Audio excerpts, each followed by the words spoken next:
గుంటూరు లాలాపేటలోని వెంకటేశ్వర ఆలయం పునర్నిర్మాణం త్వరలో ప్రారంభం కానుంది. ఈ మేరకు పునర్నిర్మాణ పనులు ప్రక్రియను ఎమ్మెల్యే మహమ్మద్ నజీర్ శుక్రవారం పరిశీలించారు. ఈ సందర్భంగా నజీర్ మాట్లాడుతూ 3,60,00,000 వ్యయంతో పునర్నిర్మాణం చేస్తున్నట్లు చెప్పారు. ఇందులో 1,30,00,000 రూపాయలు ఎండోమెంట్ డిపార్ట్మెంట్ ఇవ్వనుందని తెలిపారు. అదేవిధంగా వీరగంధం వెంకట సుబ్బారావు 57 లక్షలు మరికొందరు దాతలు పెద్ద ఎత్తున విరాళాలు అందజేయడం జరిగిందని అన్నారు. దేవాదాయ శాఖ కమిషనర్ సుభద్ర, ఆలయ కమిటీ చైర్మన్ ఎం శ్రీనివాసరావు తదితరులు ఈ కార్యక్రమంలో పాల్గొన్నారు.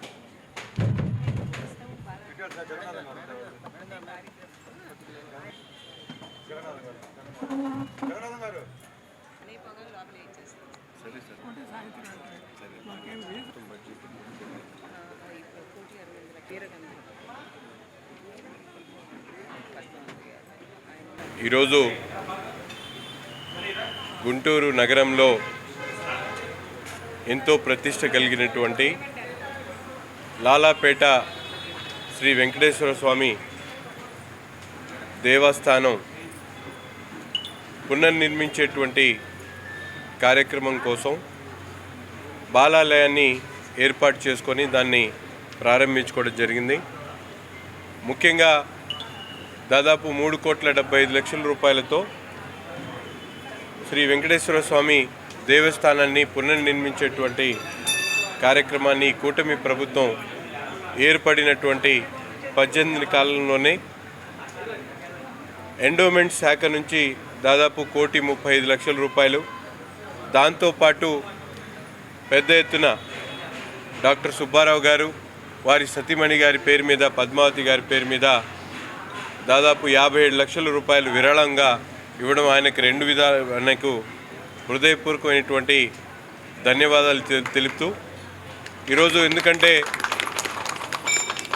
ఈ ప్రభుత్వం సర్వమతాలకు ప్రాధాన్యం ఇవ్వడమే కాకుండా ఈరోజు శ్రీ వెంకటేశ్వర స్వామి దేవస్థానాన్ని టీటీడీ బోర్డు ద్వారా రాష్ట్రంలో అన్ని చోట్ల కూడా శ్రీ వెంకటేశ్వర స్వామి దేవస్థానాలను ఏర్పాటు చేసేటువంటి కార్యక్రమం ఒక పక్కన చేస్తూనే ప్రతిష్ట కలిగినటువంటి ప్రతిష్టాత్మకమైనటువంటి ఇటువంటి దేవాలయాన్ని పునర్నిర్మించేటువంటి కార్యక్రమం తీసుకోవడం చాలా సంతోషం.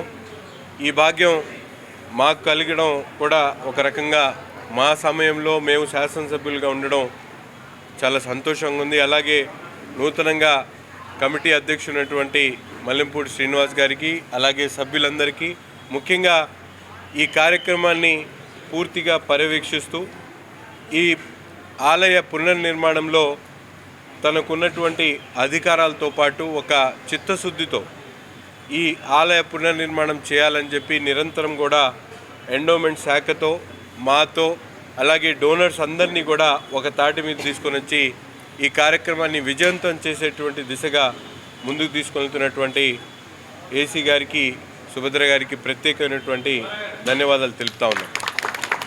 అలాగే చాలామంది భక్తులు ఈరోజు సుబ్బారావు గారు పెద్ద మనసుతో ఆయన ఇచ్చినటువంటి 57 లక్షలే కాకుండా దాదాపు 35 మంది డోనర్స్ ముందుకొచ్చి ఇప్పటికే 1,22,00,000 రూపాయల వరకు విరాళంగా ఇవ్వడం జరుగుతూ ఉంది. అంటే ప్రభుత్వం ఒక పాత్ర తీసుకుంటే ప్రజలు కూడా పెద్ద సంఖ్యలో వచ్చి ఈ పుణ్య కార్యక్రమంలో భాగస్వాములు అనేది చాలా సంతోషమైనటువంటి విషయం. తప్పకుండా ఆలయాల ప్రతిష్టను, ఆలయాల ఆలోచన ఏదైతే ప్రజల్లో ఉందో వాటిని సంరక్షించేటువంటి విధంగా ఈ కూటమి ప్రభుత్వం ప్రయత్నిస్తుంది. నగరంలో కూడా అనేక దేవాలయాలు, ముఖ్యంగా అగత్యేశ్వర స్వామి టెంపుల్ కానివ్వండి, వాసవి కన్యకా పరమేశ్వరి ఆలయం కానివ్వండి, వీటినన్నింటినీ కూడా చాలా వరకు అభివృద్ధి చేసేటువంటి ప్రణాళికలతో ఈ ప్రభుత్వంలో ముందుకు సాగుతూ ఉన్నాం. రాబోయేటువంటి సంవత్సర కాలంలో నగరంలో ఉన్నటువంటి ప్రతిష్ట కలిగినటువంటి ప్రతి ఒక్క దేవాలయాన్ని కూడా ఇక్కడికి వచ్చేటువంటి భక్తుల ఆలోచన మేరకు వారికి మరింత సౌకర్యవంతంగా ఆలయాల వైభవాన్ని పెంచేటువంటి దిశగా ఈ ప్రభుత్వం కృషి చేస్తుందని శాసనసభ్యుడిగా నేను కూడా ప్రతి ఒక్క అంశంలో కూడా సహకరిస్తూ ఈ కార్యక్రమాన్ని ముందుకు తీసుకుని వెళ్తామని చెప్పి తెలియజేస్తూ మరొకసారి సుబ్బారావు గారికి ప్రత్యేకమైనటువంటి ధన్యవాదాలు తెలుపుతూ పెద్ద మనసు చేసుకొని ముందుకు వచ్చినందుకు, అలాగే ఇక్కడే కాదు రేపు ఎటువంటి కార్యక్రమాలు తీసుకున్నా ఈ నియోజకవర్గంలో నా వంతు సహాయ సహకారాలు అందిస్తానని చెప్పి పెద్దలు సుబ్బారావు గారు మాతో చెప్పడం జరిగింది. కూడా US citizens of Indian origin అండి. మేమందరం కూడా US citizens of Indian origin.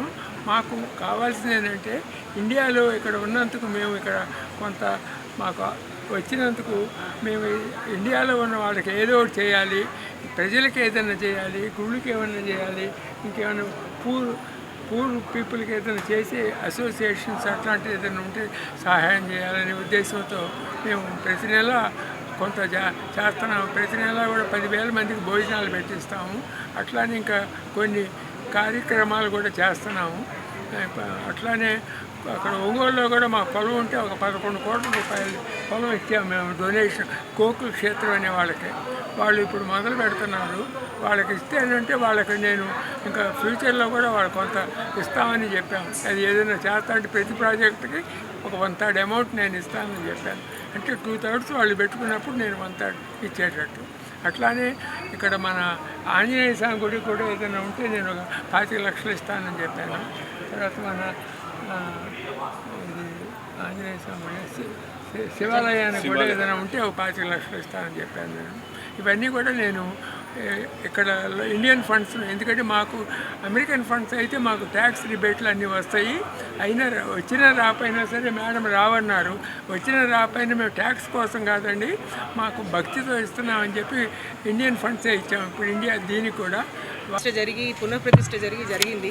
అది కూడా 70 ఏళ్ళు అయిపోయింది కాబట్టి కొంచెము జీర్ణమైపోయిన శిథిలమైన వ్యవస్థకు వచ్చింది. పైన స్లాబ్లన్నీ కూడా 3 సార్లు చెక్కి వేయటం అంతా కొంచెము జీర్ణమైపోయినందున దాన్ని పునర్నిర్మాణం చేసి సంకల్పించాము. దానికి మొట్టమొదటి అడుగుగా మన శాసనసభ్యులు మహమ్మద్ నసీర్ గారు డిపార్ట్మెంట్ తరఫున మనకి CGF వచ్చే విధంగా చాలా మనకి సహకరించారు. దానివల్ల CGF శాంక్షన్ అయింది. ఎమ్మెల్యే గారి సహకారం తర్వాత ఆ మ్యాచింగ్ గ్రాంట్ ఏదైతే ఉంటుందో 1,33,00,000 మనకి ఎండోమెంట్స్ డిపార్ట్మెంట్ నుంచి వస్తుంది. ఆ మిగిలిన మ్యాచింగ్ గ్రాంట్లో సింహభాగం అంటే 67 lakhs మనము మ్యాచింగ్ గ్రాంట్ చూపించాలైతే దాంట్లో 57 లక్షలు మనకి వీరగంధం సుబ్బారావు గారు వారి శ్రీమతి జ్ఞాపకార్థం ఇచ్చారు. మేము ఫస్ట్ మొదటిసారి కూడా అప్రోచ్ అయింది. వాళ్ళ ఇంటికి వెళ్ళినప్పుడు దంపతులు ఇద్దరు ఉన్నారు. ఇంటికి వెళ్ళి ఆశీర్వచనం చేసి ఇట్లా మాకు డొనేషన్ ఇవ్వండి సార్ అని చెప్పి అడిగాము. మేడం గారు కూడా ఉన్నారు అప్పుడు. తర్వాత మేడం గారు పరమవదించారు. అయినా కానీ ఆయన ఆ విషయంలో ముందుకు వెళ్ళదలుచుకున్నారు. ఇంకొక గొప్ప విషయం ఏంటంటే ఆయన యాంజియోగ్రామ్కి వెళ్తూ కూడా 10 నిమిషాల ముందర కూడా మనకి డబ్బులు ఇచ్చేసి ఆ తర్వాత వెళ్ళి యాంజియోగ్రామ్ చేయడానికి వెళ్ళారు. చాలా మెచ్చుకోదగ్గ విషయము. ఆయన ఫస్ట్ ఒక అడుగు ముందరికి వేసి ఆ 57 లక్షలు మనకి డొనేట్ చేసినందువల్ల మనము ఈ కార్యక్రమాన్ని మొదలుపెట్టాము. టెండర్స్ అవన్నీ పిలిచి. అదేవిధంగా సుబ్బారావు గారు లాగానే చాలామంది డోనర్స్ కూడా ఉన్నారు. అందరి సహకారంతో ఎమ్మెల్యే గారు చెప్పినట్టుగా మనకి దాదాపు 1,22,00,000 వచ్చాయి. అయితే మిగిలినది కూడా ఇప్పుడు మండపం కూడా రాతితో చేద్దామని చెప్పి అనుకుంటున్నాము. మొదలుపెట్టిన తర్వాత విరాళాలు కూడా వస్తుంటాయి. అందరి దగ్గర నుంచి వెళ్ళి మా ప్రయత్నం మేము చేస్తాము. కాకపోతే ఒక స్టెప్పింగ్ స్టోన్ లాగా మన ఎమ్మెల్యే గారు కానీ తర్వాత సుబ్బారావు గారు కానీ ముందర ప్రథమంగా చెప్పుకోవాల్సింది, వాళ్ళు చెప్పాల్సింది. వాళ్ళు చేసిన ఎఫర్ట్ వల్లనే మనము ఈ కార్యక్రమం మొదలు పెడుతున్నాము. సో మిగిలిన డోనర్స్ అందరూ కూడా ముందరకు వచ్చి ఈ జీర్ణోద్ధరణకి సహకరించాలని చెప్పి కోరుతున్నానండి.